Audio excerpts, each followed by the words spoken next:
There's no feeling more intense than starting over. If you deleted your homework the day before it was due, as I have, or if you left your wallet at home and you have to go back after spending an hour in the commute. If you won some money at the casino and then put all your winnings on red but it came up black. If you got your best shirt dry cleaned before a wedding and then immediately dropped food on it. If you won an argument with a friend and then later discovered that they just returned to their original view. Starting over is harder than starting up. If you're not ready for that, like if you've already had a bad day, then what you're about to go through might be too much. Feel free to go away and come back. I'll be here. Alright, thanks for coming with me on this trip. I'll understand if you have to take a break at any point. Just find a safe place to stop and quit the game. And don't worry, I'll save your progress, always, even your mistakes. This game is a homage to a free game that came out in 2002, titled Sexy Hiking.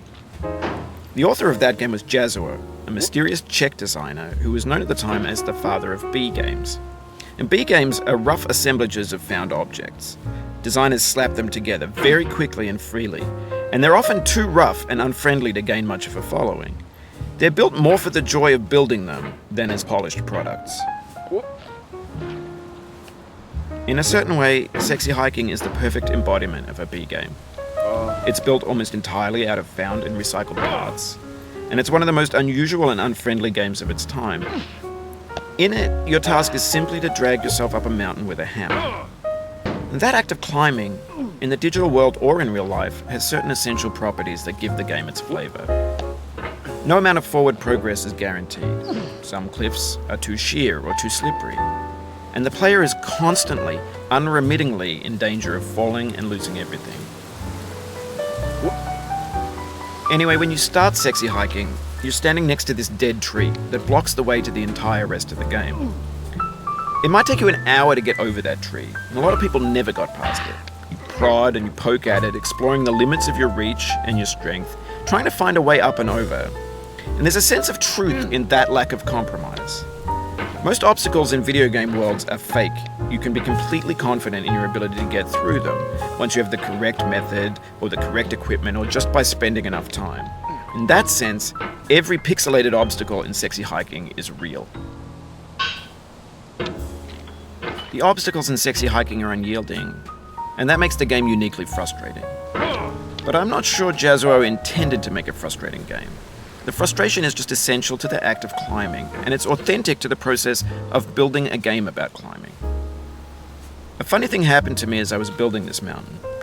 I'd have an idea for a new obstacle, and I'd build it, test it, and it would usually turn out to be unreasonably hard. But I couldn't bring myself to make it easier. It already felt like my inability to get past the new obstacle was my fault as a player rather than as a builder.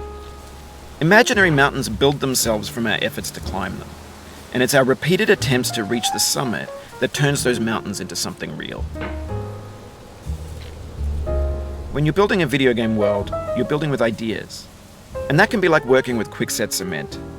You mold your ideas into a certain shape that can be played with, and in the process of playing with them, they begin to harden and set until they're immutable, like rock.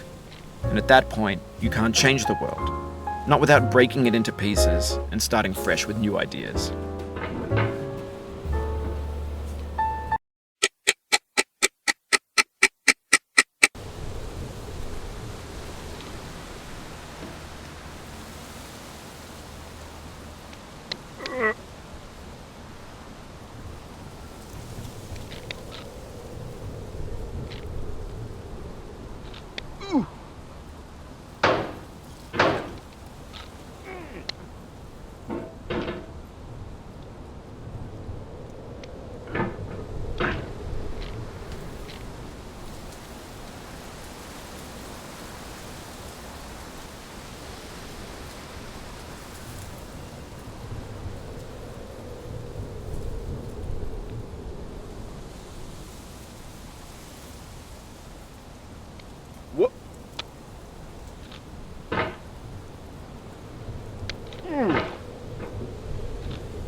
For years now, people have been predicting that games would soon be made out of prefabricated objects, bought in a store and assembled into a world.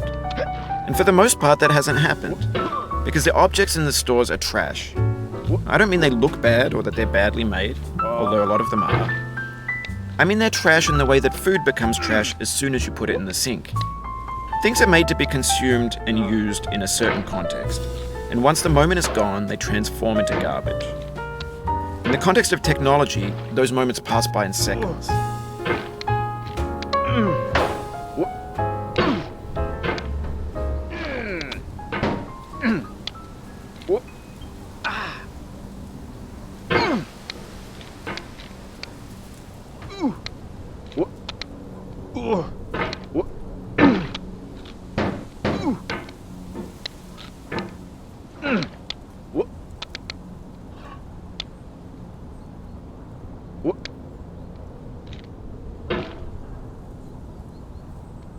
Over time, we've poured more and more refuse into this vast digital landfill that we call the internet. It now vastly outnumbers and outweighs the things that are fresh and untainted and unused. When everything around us is cultural trash, trash becomes the new medium, the lingua franca of the digital age. And you can build culture out of trash. But only trash culture.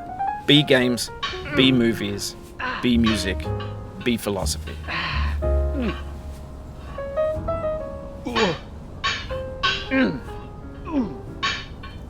Maybe this is what digital culture is. A monstrous mountain of trash, the ash heap of creativity's fountain. A landfill with everything we ever thought of in it. Grand, infinite, and unsorted.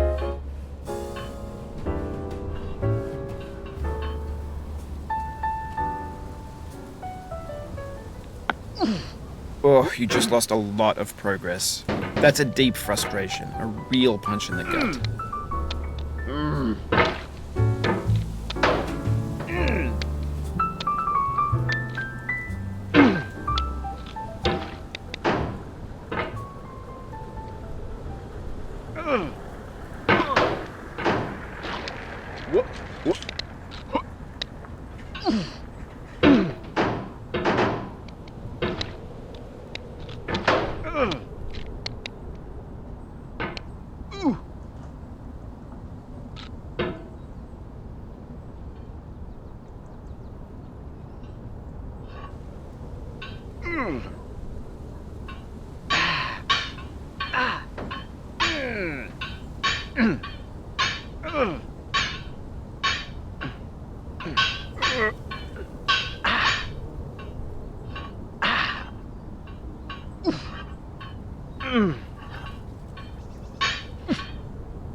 There's 3D models of breakfast, Gen X's fanfic novels, scan magazines, green screen Shia LaBeouf, banned snuff scenes on LiveLeak. Facebook's got lifelike bots with unbranded adverts and candid shots of Kanye and Taylor Swift mashups, car crash epic failed GIFs, Russian dashcam vids, discussions of McRibs, discarded, forgotten, unrecycled, muddled, rotten, untitled. Everything's fresh for